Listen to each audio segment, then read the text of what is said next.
வாழ்க வளமுடன். முள்கடி வைத்தியம் குறித்த சித்தரின் பாடலுக்கு நம் அருட்தந்தை அளித்திட்ட அருமையான விளக்கம் இதோ சிந்திப்போம்.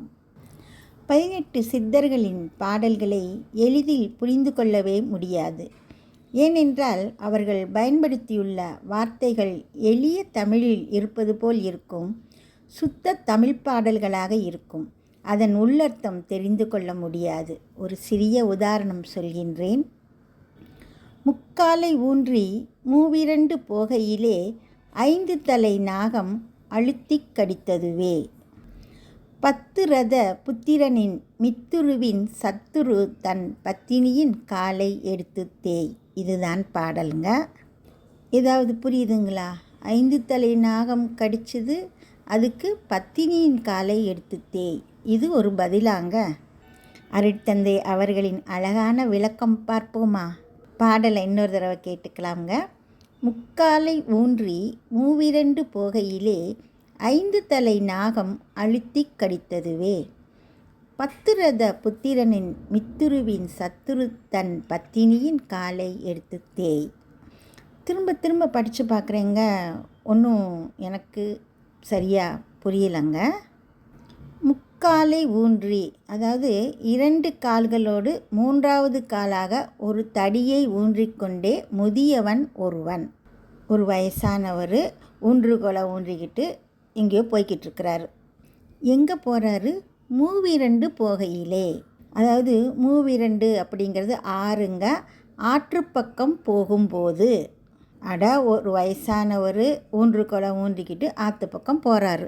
ஓகேங்களா? 5 தலை நாகம் அழுத்தி கடித்ததுவே. நாம் என்ன நினைப்போம்? இதோ 5 தலை பாம்பு அந்த வயசானவரை கடிச்சிருச்சு அப்படின்னு தானங்க நினைப்போம். அதுதாங்க இல்லை.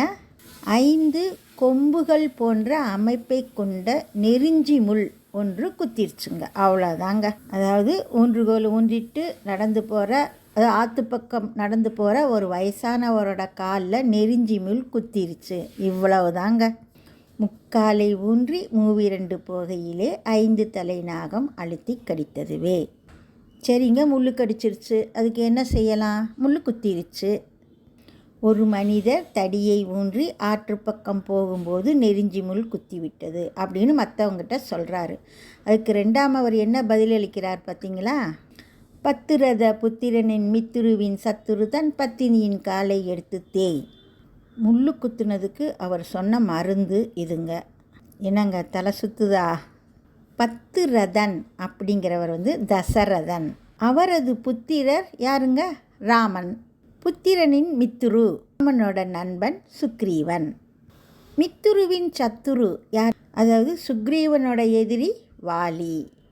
சத்துரு தன் பத்தினியின் காலை எடுத்து தேய். அதாவது சுக்ரீவனின் எதிரியாகிய வாலியின் பத்தினி யாரு? தாரை. அப்பா, கொஞ்சம் ராமாயணமும் நமக்கு தெரிஞ்சிருக்கணும். தாரையின் காலை எடுத்து தேய். தாரை என்பதில் உள்ள ஆ காலை எடுத்துவிட்டால் அது என்ன ஆகும்? தரை என்று ஆகும் இல்லைங்களா? அதாவது முள் குத்திய காலை எடுத்து தரையில் தேய். ஒன்றும் இல்லைங்க, ஒரு சிம்பிள் வழி. முள்ளு குத்துனதுக்கு காலை எடுத்து தரையில் தேய், அவ்வளோதான், சரியாக போயிடும் அப்படின்னு இன்னொருத்தர் பதில் சொல்லியிருக்காரு. சித்தர்களின் கவிதைகள் எல்லாம் மூடு மந்திரம்.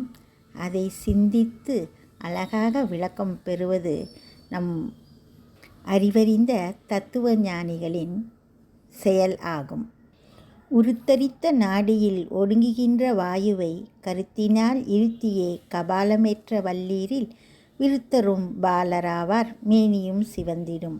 அருத்தரித்த நாதர்பாதம் அம்மை பாதம் உண்மையே என்ற சிவவாக்கியரின் பாடலை சிந்தித்து ஆராய்ந்து நமக்கு அருமையான காயகல்ப பயிற்சியாக அளித்த நமது அருட்தந்தை அவர்கள் வாழ்க வளமுடன்.